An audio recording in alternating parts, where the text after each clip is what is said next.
Hello and happy Monday. It's another edition of the Flame Central podcast powered by... It's a two-man operation right now. Two-man operation. Matt Warner's moving and shaking. He's got places to be. He'll be back around, back for the interviews. This is what happens. But he's a mover-shaker. Yeah, you're a manager. You know, you just got all these meetings. All these people want to meet with you, and you're a big dog. You're a big dog. You're a big deal. He's a big dog. No, he will join us for an incredible interview with Indiana Pacers Vice President of Player Personnel, Ryan Carr, in just a moment. You had some really good questions for that. Did you prepare? Did you actually prepare for that interview, Joe? Because things are happening on the mountain. I mean, what professional league you want to go? You NFL, you got guys in the NFL, you got guys getting drafted in the NBA. Yeah. I mean, who knows? I mean, what's next? I'm sure Dot's throwing them out into the softball world, and they're playing professional softball. Elena Escobar, yeah. I mean, are you kidding me? I mean, the people are recognizing what's happening here at Liberty University on a national level, and this interview that we have with Ryan Carr is fantastic. Give you insight of why would you pick Talon Peters from Liberty University in the second round? Yeah. So it's and very you will exciting. find the answer to that question. We definitely. We got answers. We have to send him a mug. Can you imagine that mug. Larry Bird coming in? Get Larry a mug. Get Larry a mug. Send Larry a mug. Can you imagine? Larry Bird? Larry Bird. Larry, here's a mug. Gosh. I know you probably don't know it, but here's a mug. Just take the mug. Alcova Mortgage. Won't end up like Chadwell's mug. Yeah, Chadwell's You hear about mug. that? I gave Chad a mug, and it would ended up in the video room or something like that. It was in the theater It's like, hey department. kid, it's like, hey kid, take this mug from me. Come on, Jamie. I'm sure you have a good 4th of July story. We'll save that for just a moment. I also did a Zoom interview with Talon Peter after he was drafted. A hilarious story about a text that he missed and who it was from. That's good. So good. Stay tuned for that. You don't want to miss that. That'll be after our interview with Ryan Carr. Want to say congratulations to Caleb Holmesley, good friend of the show. He was just on a couple weeks ago. If you missed that conversation, I'm not even going to try to pronounce. It's not that hard, Emily. No, Istanbul is where he's now playing. Oh, yeah. So he's going from Gran Canaria, however you want to say it, in Spain to Turkey, which is an awesome spot. Istanbul, this is his team name. Oh, that's got this. I've never seen this before, folks. I've never seen this before. So we're going to go Bakashar. Okay. Bakashar, that's probably like dead that. wrong. Dead wrong. Super pumped for him. Looks like a good franchise for him to be a part of for next season. So best of luck to him. I also saw Matt Warner, I believe it was, retweet something about Demario Douglas. And I know there's people out there that I didn't see that. What it was? Well, just about that he's going to be like a threat for. You're darn right, he's going to be a threat. Yeah, I've Drake heard, May. Drake May. I heard they have some chemistry. A little connection. Yeah, so that should be interesting. But I think it was maybe a fantasy guy who was like, okay, this is a sleeper you watch pick. out for the Patriots. Really? Yes, I'm telling you, they bolstered the offense line. Mike Vrabel's a fantastic football coach. That's right. And totally and they're rebuilding that thing. And Demario Douglas is a nice little piece of the puzzle. I know that they're Demario. putting there. And so it's exciting. Trying to get Demario and Malik. I'm sure you're listening, guys. So please answer my messages so we can get you on the show. Send him a mug. Send him a mug. I don't know where they're at. I don't care if things get done when you sent mugs. Okay, and like I said, I'm sure Joe has a good 4th of July story. Oh, I got a couple doozies. Okay, so we'll get to that. Was in the Outer Banks. In just a moment, but first, let's go to this conversation with Ryan Carr. Well, now we bring in Senior Vice President of Player Personnel, Ryan Carr, which he played a big role into drafting Talon Peter. Ryan, what I've seen, what I've heard is that you just love Liberty. You wanted a flame on the Indiana Gotta Pacer get a flame on the Pacers roster. No, I just want to know when the first time you saw, we'll talk a little bit about Ryan's connections with Liberty in just a moment. But when was the first time you saw Talon Peter play, and what was it about his game that was like, okay, I need to pay a little bit more attention to him? Yeah, well, Coach McKay and I go back a long time. I was here when we drafted Danny Granger when coached him at New Mexico. So Coach and I have stayed pretty close over the years. We made a trip out there to see our twins who were freshmen last year at Liberty and watched some early season practice last year. and had a chance to see the guys work out, and Talon's shooting and athleticism, his feel for the game are all things that caught my eye. And so that's kind of when we started thinking there might be a hunch. When I did, we kind of have quality control around here, so not one person can be biased. I am biased towards Liberty as a program and as an institution, and what I believe in my life. So, but that doesn't get you drafted or get you on the Indiana Pacers. Let's be clear about that. Yeah, take me into like during the season. Was there a point when like you saw him, you had an idea this kid might be something? Was there a point when everybody else in your organization started taking notice as well? Yeah, our analytics group came to the scouting group kind of maybe mid-year, once there was a sizable enough sample size, and asked about him a little bit. Had watched a little bit of film on him, and that's kind of when the discussion started. Again, I don't get paid to be biased, so I try to kind of stay out of it from emotional standpoint on any of our players. But he just kept doing it. His consistency, a lot of times maybe a player will start a season really hot, but then kind of fade. And Talon certainly did not do that. He continued on. His efficiency was off the chart. And then probably getting a little bit of inside info on, some of the questions of why he never started and all that, and knowing kind of the story behind all of that early on. Definitely, a huge part of what we do here is off the court too, and character. And our team is built on a selfless team style. Yeah. And he fits right into that as well. So just a lot of boxes started to get checked. Yeah, I was going to play off of that, because some fans you hear online or you see online, like, this guy couldn't even start on his own team. Why did we draft him? He's coming off the bench. What is your reply to that? I think it has to do with some of the selflessness of Talon. Yeah, no doubt. I mean, when we talk about, togetherness on our team, hopefully that's evident in the way we play. I think, in our playoff run and all that, I think the nation a little bit that maybe didn't get to see us a ton got to see the way we share the ball and the way that our guys play for each other. And that goes hand in hand with just Coach McKay's philosophy. We had Darius here on our G League team. I tried to get Kyle to our G League team, but there's just so much about the way, not only the culture of Liberty, but also the style of play. We play faster, but very similar in terms of not really running set plays, but teaching the guys how to play and how to read and how to react. So they're just a ton of things that kind of came together. And in terms of him not starting, when you're a second round draft pick, the odds are against you ever starting. Not to be like cold or harsh, but just the reality of it is that. And so you need a guy who understands his role, can star in that role, will be happy and work hard for that, to be that piece of the team. And he showed that, and he showed that, the team is bigger than himself. And those are the guys that we bet on here, and that's the reason we're betting on him. Ron, how difficult is it when you're in that draft room and you've got other players, obviously, that are on Jay Billis's next best to draft, or are more from the Power 4 schools, and these names are like, you see these, fans know the names, the people know the names, and they're expecting this, and for you to really believe in your group of people to say that, hey, we're going to draft a Talon Peters from Liberty University, and the name pops up, and obviously us here know who that is and how well he did.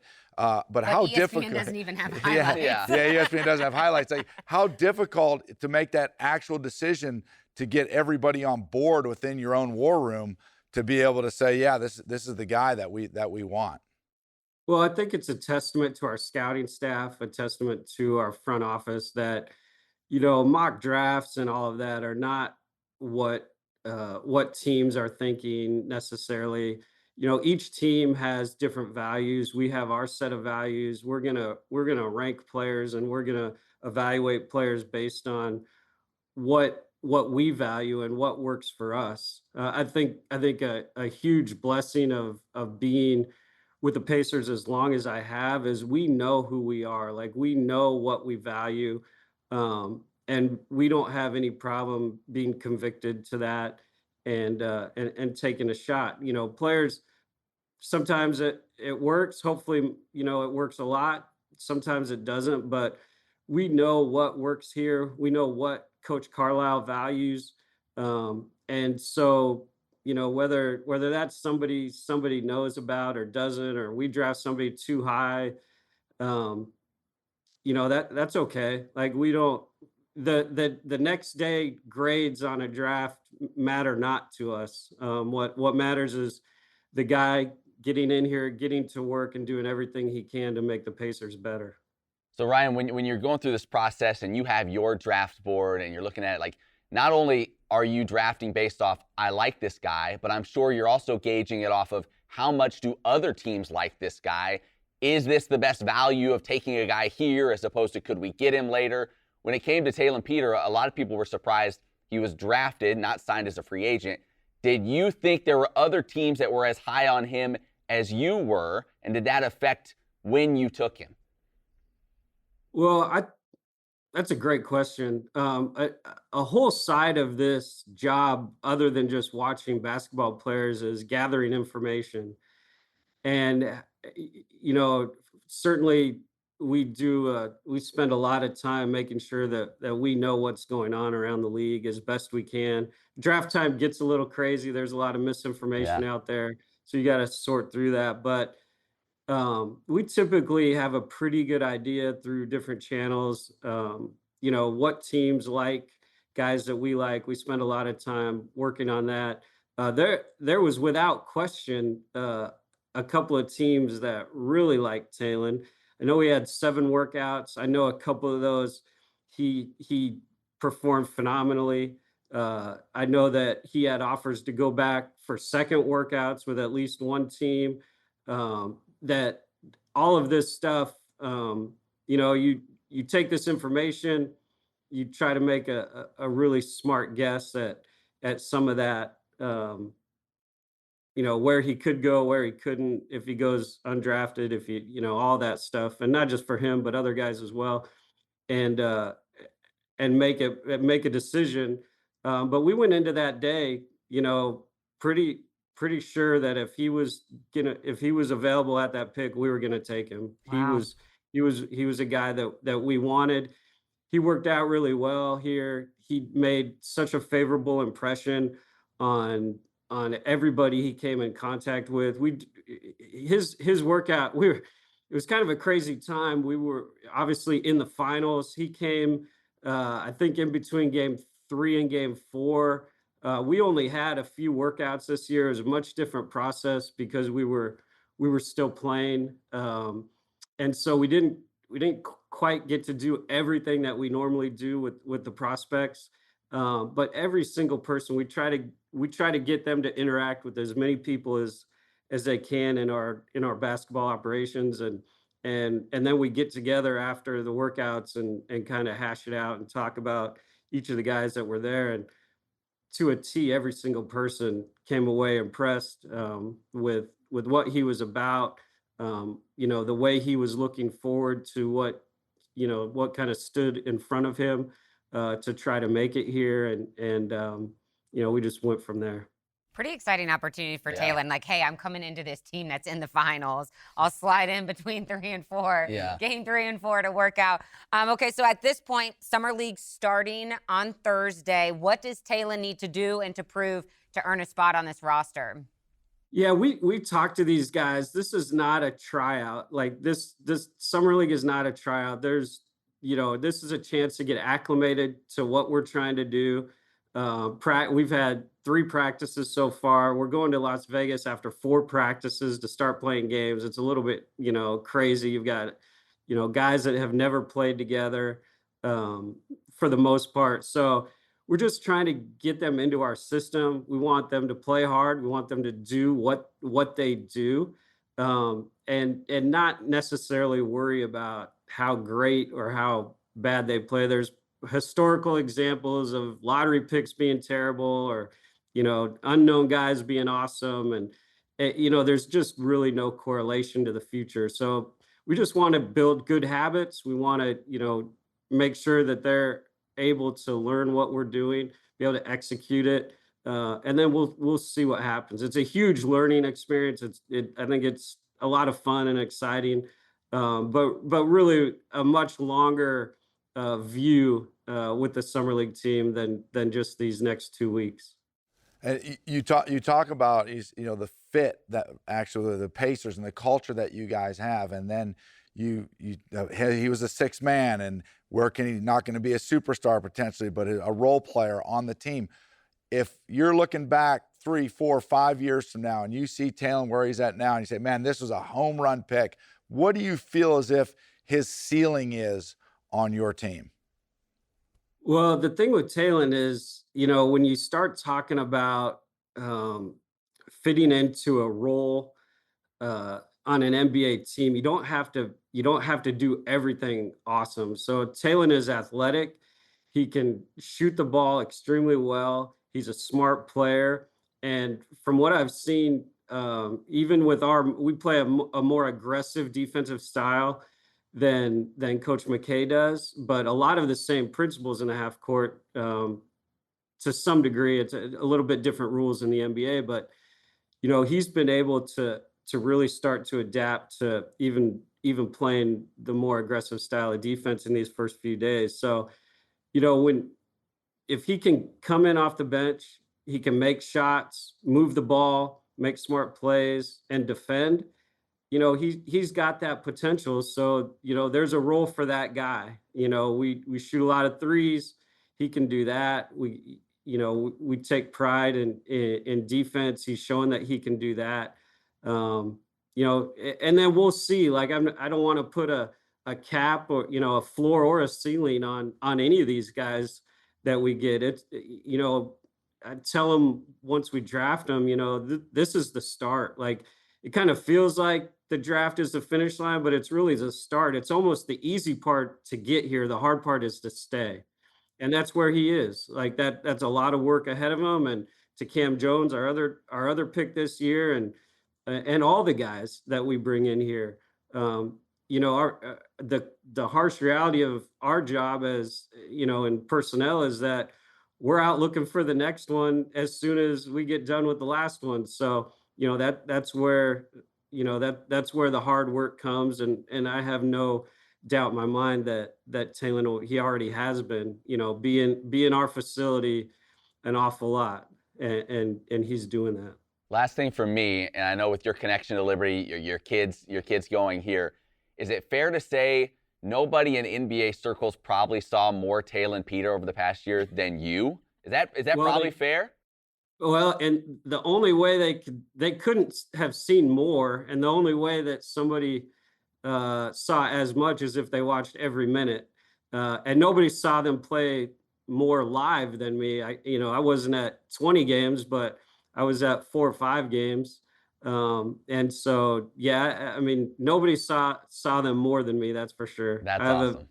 Whether they have an NBA prospect or not, I'm an invested observer. This is kind of fun because I tune into you guys all the time to get caught up on what's going on out there, and to now be a part of your show is pretty awesome. Oh, we're gonna have to send them a mug. We're gonna have to send them a mug. We'll send it to the Indiana Pacers. Yeah. And I know Ryan loves the epic halftime interviews with Coach McKay. Those. Yeah. Well, when Emily and I connected last week, it was awesome. One of the first things I got to tell her was how much I look forward to every halftime interview. It So is do must-watch Ryan. TV. It's must-watch TV. Yeah. I forgot the word you used to describe them. That was like so awesome. And I'm like, no, they're horrifying is more of the word that I use. For you. Last one from me. How rare or impressive, I guess, a mix of both is it that Talon, I mean, this time last year, he was coming into a D1 program here at Liberty, and what he did at the Division II level at Arkansas Tech was very impressive. But just, I mean, look at like the trajectory that he's on. It's gone pretty well for him so far. What does he need to do to stay in? You know, I guess I already asked you to like make the spot on the roster, but like, how impressive is it that he's been able to accomplish this in such a short amount of time?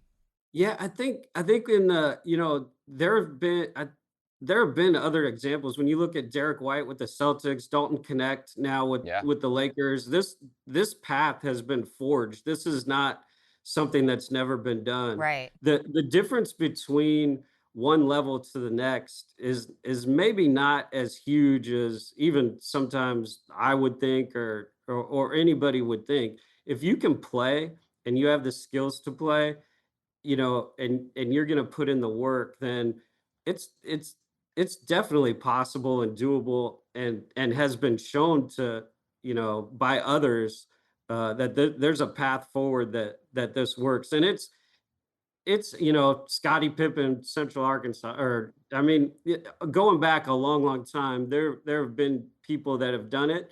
Is it a little harder? Yeah, probably. If you're not at Duke or Carolina or Indiana or some Kentucky, some of these places where people are as familiar, but to take this to a place and what you guys believe and what I believe, like, let's see what God has in store for this, and we'll see where Talon goes, and we all hope that it's an awesome ending, and he ends up being a big part of what we do for a long time here. That's awesome. Awesome. All right, Flames Nation, you have to be an Indiana Pacers fan now. You're getting a lot of Pacers fans here in Lynchburg. Getting a lot of Pacers fans. We'll take them all. Jump on the bandwagon. That's right. And Flame Central podcast powered by Alcova Mortgage, which does serve in Indiana. Yes, we do. And Coach, my son, at 27 years old, just got the head coaching job at Huntington University in Huntington, Indiana, just outside of Fort Wayne, basketball.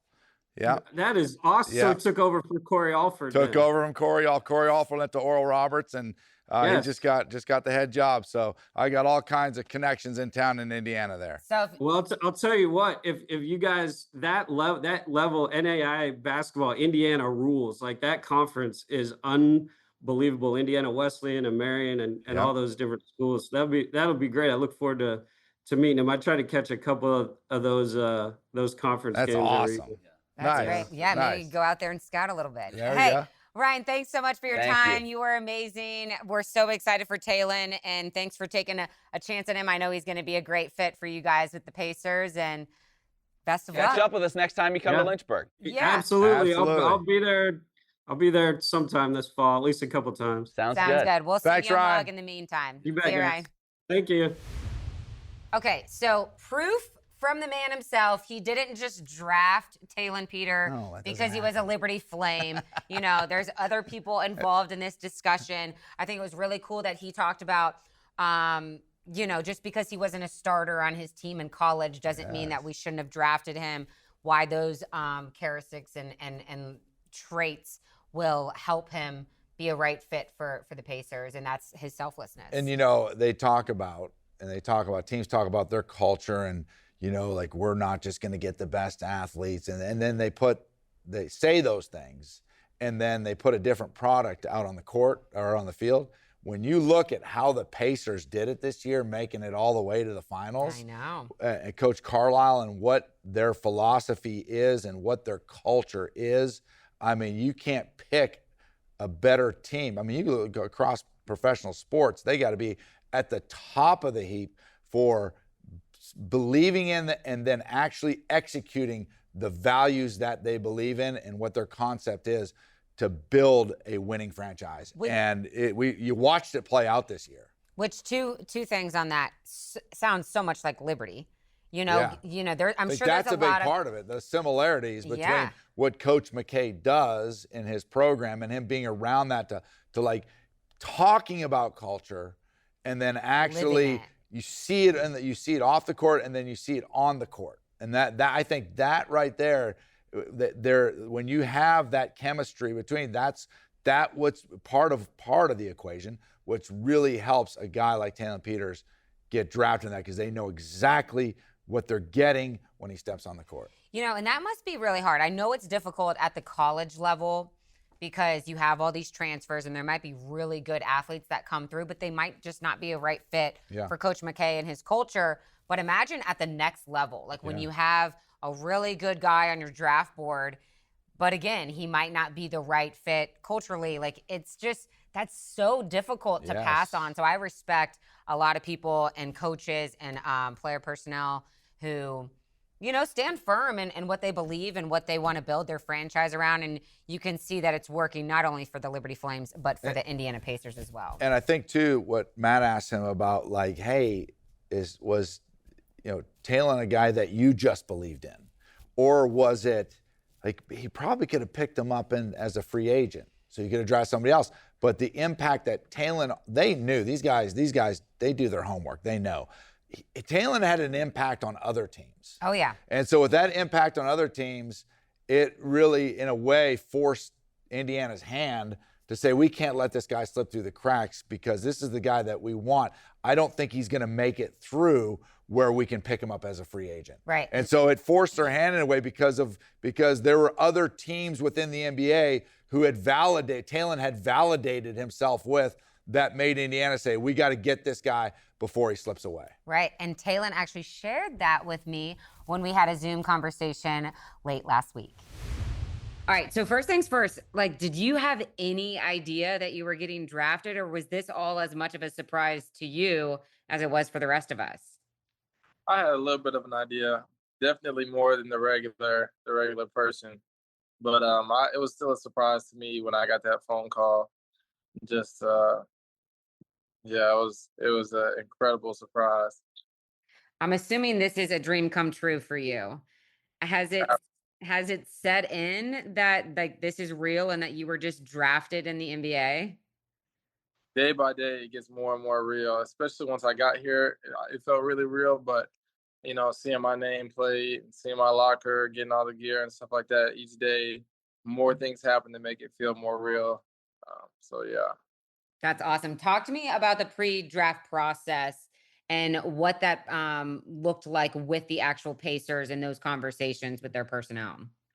Yeah, so I knew that Pacers were going to be my best shot to get drafted. So I had 4 workouts before the Pacers, 4, yeah. And going into it, I went from Milwaukee to Indiana. It was my first time having 2 workouts in a week. And they were back to back. So I worked out with Milwaukee Wednesday, flew that night, got there Thursday or whatever, got there Wednesday and worked out for Indiana Thursday morning. And I had a pretty good workout with Milwaukee. So I was really like, dang, I may have used all my good juju, in the Milwaukee workout. But I ended up having my best workout of all 7 with Indiana. So it was definitely a God thing, just that being the best way to get there, and for me to be able to do what I did that day is ultimately the reason why they took me, because they were already wanting to take me if I was going undrafted, but what I did there was special, and it made them want to draft me. So it's pretty cool. That's awesome. So talking to just like Ryan Carr with the Pacers and just seeing online about how you're a perfect fit for this franchise and for this organization, what made you feel like the Pacers were the right fit for you?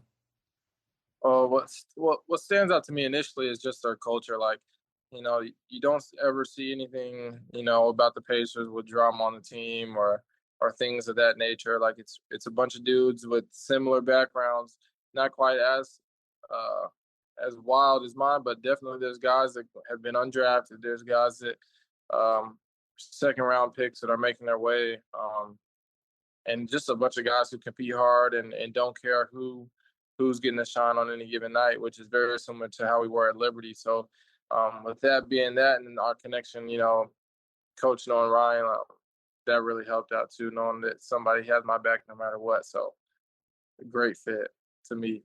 Talked to Coach McKay today. Don't worry, he's not taking all of the credit. He said it was divine intervention, though, that you ended up at Liberty. I know you were only with the Flames for a year, but what do you think you learned from Liberty's culture and that coaching staff that'll help you make this transition easier? Just to, be a servant, and be selfless. That's the biggest part of Liberty's organization or program is being selfless and wanting for others what you want for yourself. So that obviously coming into the NBA and not going to be an all-star immediately. So being able to understand that and just being able to come in and help out in any way possible, which is something that I felt like I contributed to a lot last year and coming off the bench. It's something that prepared me for this, as well as just a mentality of like knowing who I am before I step into this place and who I am whenever I leave this place. Is something that I got a good grasp of being at Liberty for a year. So that'll help me a lot throughout this season. One of my favorite things that you said early on transferring to Liberty and why you didn't want to stay at Arkansas Tech is it would have just been going through the motions. You wanted that challenge. Well, you're definitely getting a challenge at this next level. Why do you think your game translates to the NBA? Well, they need people who can make threes in the corner and who can, it's hard to pass up on somebody who shot 45% from three and has a 40-inch vertical, and they're going to put them in the gym and try to make them what they need them to be, So one thing I've been working on a lot is like, the Pacers are very intense on defense, picking up 94 feet, things like that, and just figuring out ways, any way I can get on the court. So that's one thing that I've been working on since I've been here is just the defensive side of the ball. How can I help on the defensive end? Because offense is going to do what it is, but defense is something that I can control with, attitude and effort. So just figuring out ways to get on the court. Okay, so drafted, check. That's one hurdle crossed, but the odds are still against so many guys in the NBA. The rosters are just so small. What kind of advice have you received about, not only, keeping your name in there and keeping your game up to that speed, but just making it and making an impact in the NBA? What kind of advice have you gotten? Well, first things first is like coach tells me all the time, like just with my unique story, like how can I doubt God? Like I'm here. Like how can I doubt God? So on that side of the book, that's the best advice I've gotten is like I gotta trust him. Like he's got me all the way. He's got me this far. I should never doubt him again, right? But also just like I said, like finding a good vet and like studying how they go about a day and how they get into the gym and watch how they work out and stuff like that, and just pick up on different things from people who've been doing it for a while. So that's something that I look forward to doing. Obviously, the guys, they just got done in the playoffs like last week, so none of the guys that played are here, but there are some of the guys that are going to summer league with us here working out. So I'm trying to pick everybody's brain, ask as many questions as possible, and be coachable. And I think those things will allow me to stay in the league for quite some time. So Yeah, not a bad franchise to be joining at this point. not at Awesome. Anything that's happened that you're just like, holy smokes, I'm an NBA player right now? I was actually getting onto the plane. So crazy story. Rick Carlisle texted me on draft night and my phone was blowing up. So I didn't see it. Oh, And like literally 2 days later, like I'm going through all these text messages, just trying to respond to people. And I saw a text from Rick Carlisle and it was like, congratulations, whatever, hit me back in all caps. And I was like, I started panicking, right? And like I was with my wife Gracie, and she was just like, "Well, she was so mad at me or whatever."